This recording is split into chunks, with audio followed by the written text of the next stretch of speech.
सावले सलोने ठाकुर जी प्रकट हो गए काशी में। इधर ब्राह्मण देवता गंगा किनारे बैठकर रो रहे हैं और ठाकुर जी एक सिर पर डलिया रखकर उनके घर की ओर चल पड़े। उनके दरवाजे पर खड़े होकर उनके घर का दरवाजा खटखटाया। ब्राह्मणी ने आकर दरवाजा खोला। सामने ठाकुर जी खड़े। वो क्या जाने ये कौन है। उसे लगा ये कोई माता का सुंदर सा बालक है। उसने पूछा, कौन हो तुम? तुम्हारे माता पिता कहाँ हैं? और इतनी भारी डलिया ले कहाँ घूम रहे हो? डलिया को एक कपड़े से ढक रखा था। ठाकुर जी ने अपने एक हाथ से इशारा किया। अच्छा, गूंगे हो? ठाकुर जी ने इशारा किया। हाँ, तो फिर यहाँ क्यों आए हो? ठाकुर जी फिर इशारा किया। कुछ लिखने को दो तो हम बताएं। ब्राह्मणी पेन कापी लेने गई। ठाकुर जी ने डलिया को रखा और वहीं बैठकर एक सुंदर सी लेखनी लिखने लगे और अच्छे से मोड़कर ब्राह्मणी को दे दिया और पीछे मुड़कर चले गए। ब्राह्मणी ने उस पर्चे को खोलने लगी। इतने में ठाकुर जी अंतर ध्यान हो गए। ब्राह्मणी इधर उधर देखने लगी पर वह बालक कहीं नहीं दिखा। जब ब्राह्मणी ने उस पर्चे को पढ़ा, मैया हमारे कद को देखकर छोटा मत समझो,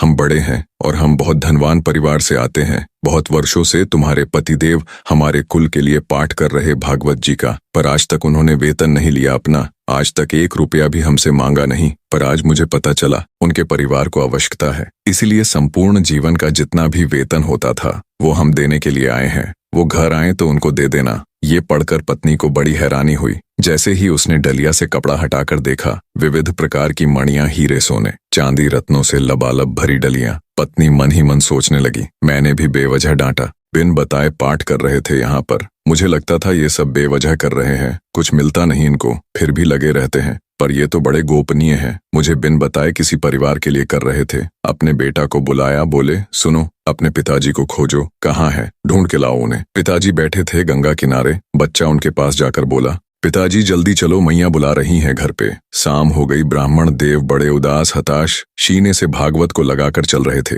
जैसे ही घर पहुंचे, आज घर का स्वरूप ही बदल गया था। घर में चारों तरफ दिए जल रहे हैं। जब पत्नी ने दरवाजा खोला, पत्नी भी सुंदर वस्त्र धारण किए हैं, बच्चे भी अच्छे अच्छे कपड़े पहने हैं। जैसे ही उसने पति को देखा, उसने तुरंत उनकी आरती की और उसके चेहरे पर एक अलग खुशी थी। पतिदेव ने सोचा, ब्याह के बाद पहली बार इतना स्वागत हुआ है, ऐसा क्या हो गया जो इतना पूज रही है? पतिदेव बोले, देवी, एक डांट से ऐसा क्या हो गया? ये पूरे घर में दिए, बच्चे नए नए वस्त्र और तुम नई साड़ी में, ऐसा क्या हो गया है? पत्नी बोली, आज तुम्हारी चोरी पकड़ी गई है ना, वहीं से मिला है ये सब कुछ। ब्राह्मण देवता बोले, मेरी कौन सी चोरी? चलो मैं दिखाती हूँ। पत्नी ने उन्हें घर के अंदर ले गई। कमरे के बिस्तर पर ही सभी स्वर्ण आभूषण पड़े थे।